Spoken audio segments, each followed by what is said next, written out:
Hare Rama, Hare Rama, Rama Rama, Hare Hare. And now, Chapter 4.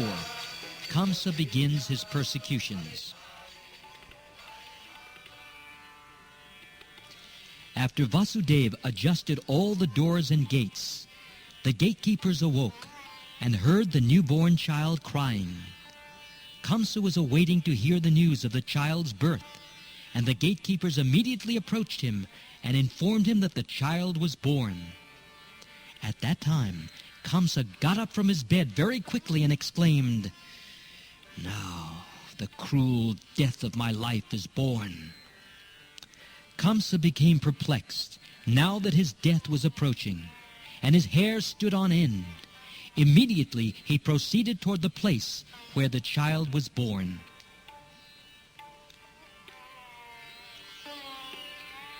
Devaki, on seeing her brother approaching, prayed in a very meek attitude to Kamsa, "My dear brother, please do not kill this female child. I promise that this child will be the wife of your son. Therefore, don't kill her. You are not to be killed by any female child. That was the omen. You are to be killed by a male child. So please do not kill her. My dear brother, you have killed so many of my children who are just born, shining as the sun. That is not your fault. You have been advised by demoniac friends to kill my children. But now I beg you to excuse this girl. Let her live as my daughter." Kamsa was so cruel that he did not listen to the pitiful prayers of his sister Devaki. He forcibly grabbed the newborn child to rebuke his sister and attempted to dash her on the stone mercilessly. This is a graphic example of a cruel brother who could sacrifice all relationships for the sake of personal gratification.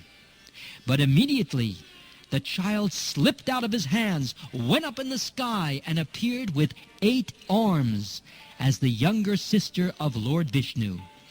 She was decorated with a nice dress and flower garlands and ornaments. In her 8 hands she held a bow, lance, arrows, sword, conch shell, disc, club, and shield. Seeing the appearance of the child, who was actually the goddess Durga, all the demigods from different planets like Siddhaloka, Charnaloka, Gandharvaloka, Apsaraloka, Kinnaraloka, and Ugraloka presented her articles and began to offer their respective prayers. From above, the goddess addressed Kamsa, "You rascal, how can you kill me? The child who will kill you is already born before me somewhere within this world. Don't be so cruel to your poor sister." After this appearance, the goddess Durga became known by various names in various parts of the world.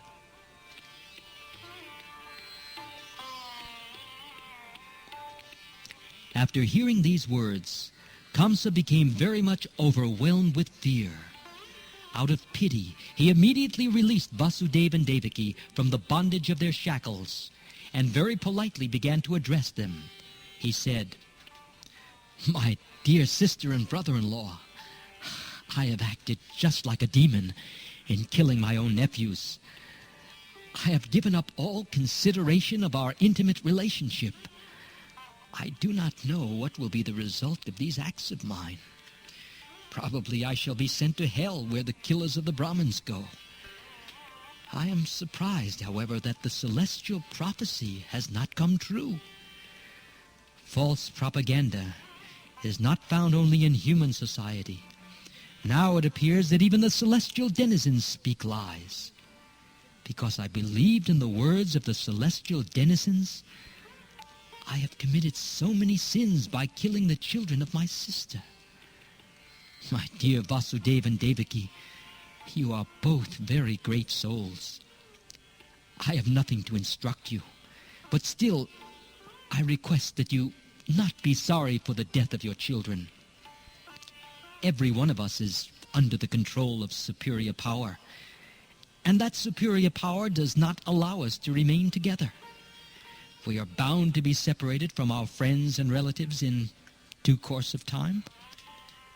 We must know for certain that even after the disappearance of the different material bodies, the soul remains intact eternally. For example, there are many pots made of earthly clay, and they are prepared and also broken. But in spite of this, the earth remains as it is perpetually. Similarly, the bodies of the soul, under different conditions, are made and destroyed. But the spirit soul, it remains eternally. So there is nothing really to lament over. Everyone should understand that this material body is different from the spirit soul. And so long as one does not come to that understanding, well, he's sure to accept the process of transmigration from one body to another. My dear Sister Devaki, you are so gentle and kind. Please excuse me. Don't be aggrieved by the death of your children, which I have caused. Actually, this was not done by me, because all of these are predestined activities. One has to act according to his predestined plan, even unwillingly. People misunderstand that with the end of the body, the self dies, or they think that one can kill another living entity.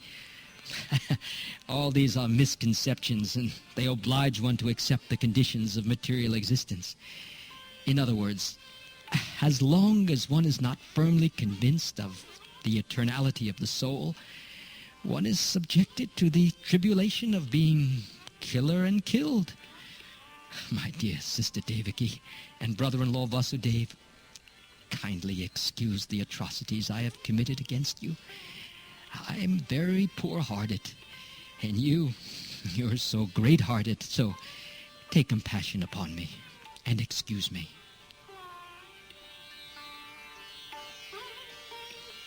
While Kamsa was speaking to his brother-in-law and sister, tears flowed from his eyes, and he fell down at their feet.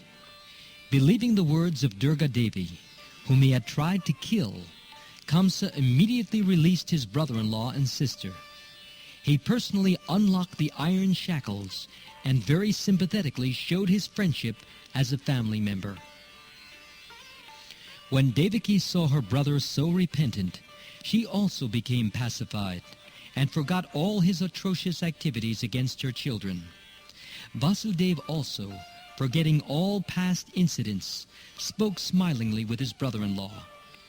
Vasudeva told Kamsa, "My dear fortunate brother-in-law, what you are saying about the material body and the soul is correct.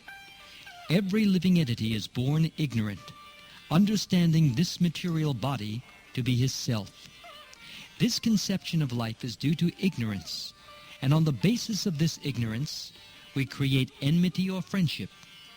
Lamentation, jubilation, fearfulness, envy, greed, illusion, and madness are different features of our material concept of life. A person influenced like this engages in enmity due only to the material body. Being engaged in such activities, we forget our eternal relationship with the Supreme Personality of Godhead." Vasudeva took the opportunity of Kamsa's benevolence and informed him that his atheistic activities were also due to this misconception of life, namely, taking the material body to be the self. When Vasudeva talked with Kamsa in such an illuminating way, Kamsa became very pleased, and his guilt for killing his nephews subsided. With the permission of his sister Devaki and brother-in-law Vasudeva, he returned to his home with a relieved mind.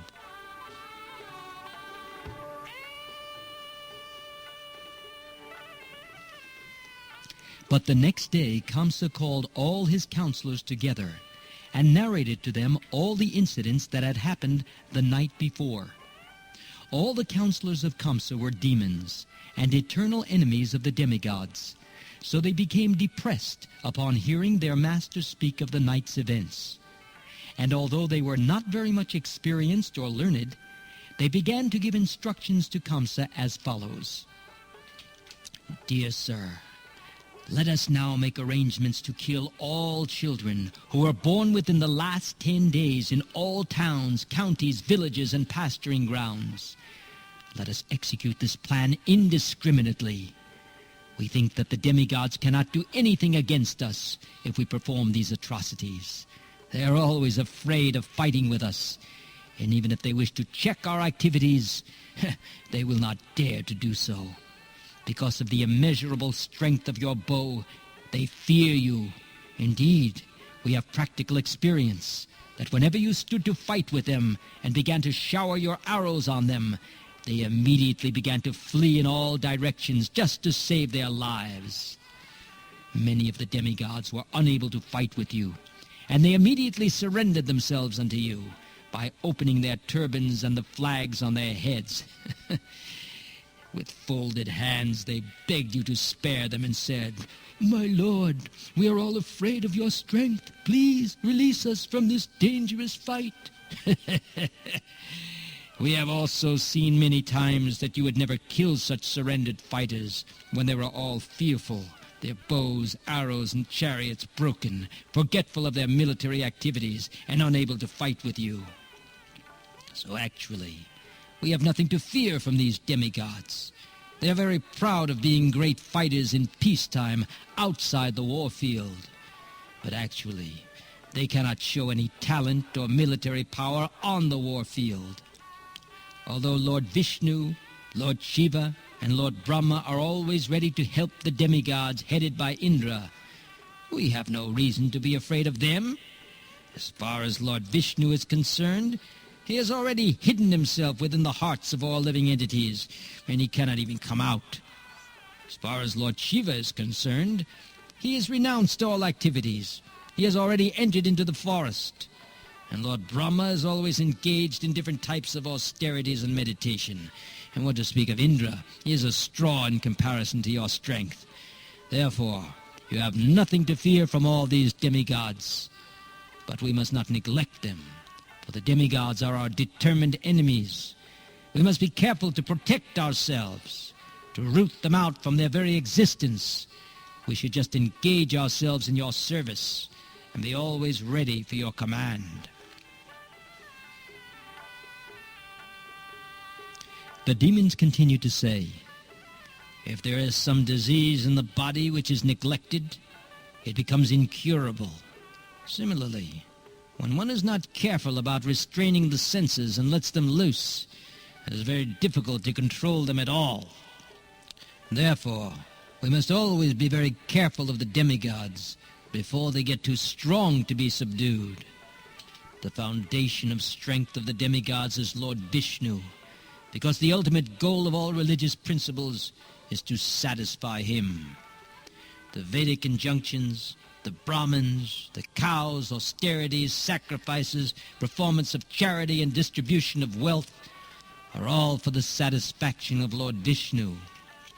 So let us immediately begin by killing all the Brahmins who are in charge of the Vedic knowledge, and the great sages who are in charge of sacrificial ritualistic performances. Let us kill all the cows, which are the source of butter, which is so necessary for performing sacrifices. Please, give us your permission to kill all these creatures."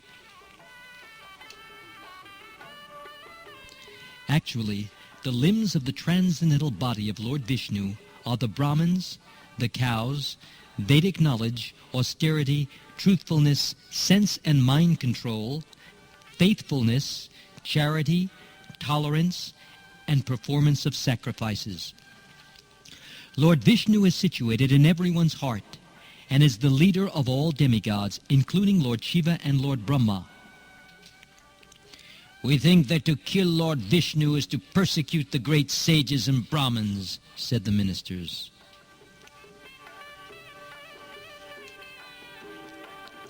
Thus being advised by the demoniac ministers, Kamsa, who was from the very beginning the greatest rascal, decided to persecute the Brahmins and Vaishnavas, being entrapped by the shackles of all-devouring eternal time.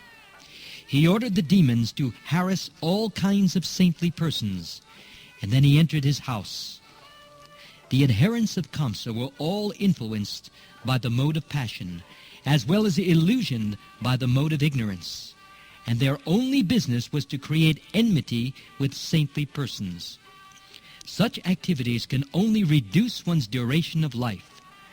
The demons accelerated the process and invited their deaths as soon as possible. The result of persecuting saintly persons is not only untimely death. The act is so offensive that the actor also gradually loses his beauty, his fame, and his religious principles, and his promotion to higher planets is also checked. Driven by various kinds of mental concoctions, the demons diminish all kinds of welfare. An offense at the lotus feet of the devotees and Brahmins is a greater offense than that committed at the lotus feet of the Supreme Personality of Godhead. Thus, a godless civilization becomes the source of all calamities. Thus ends the Bhaktivedanta purport of the 4th chapter of Krishna. Kamsa begins his persecutions.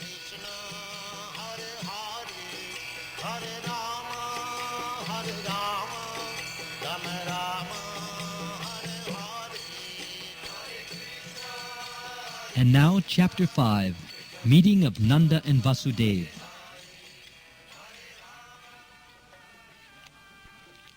Although Krishna was the real son of Vasudeva and Devaki, because of Kamsa's atrocious activities, Vasudeva could not enjoy the birth ceremony of his son. But Nanda Maharaj, the foster father, celebrated the birth ceremony of Krishna very joyfully. The next day it was declared that a male child was born to Yashoda.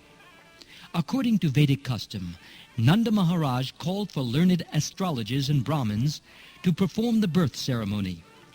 After the birth of a child, the astrologers calculate the moment of the birth and make a horoscope of the child's future life. Another ceremony takes place after the birth of the child. The family members take baths, cleanse themselves, and decorate themselves with ornaments and nice garments. Then they come before the child and the astrologer to hear of the future life of the child. Nanda Maharaj and other members of the family dressed and sat down in front of the birthplace. All the Brahmins who were assembled there on this occasion chanted auspicious mantras according to the rituals, while the astrologers performed the birth ceremony. All the demigods are also worshipped on this occasion, as well as the forefathers of the family. Nanda Maharaj distributed 200,000 well-decorated, dressed, and ornamented cows to the Brahmins. He not only gave cows in charity, but hills of grains, decorated with golden bordered garments and many ornaments.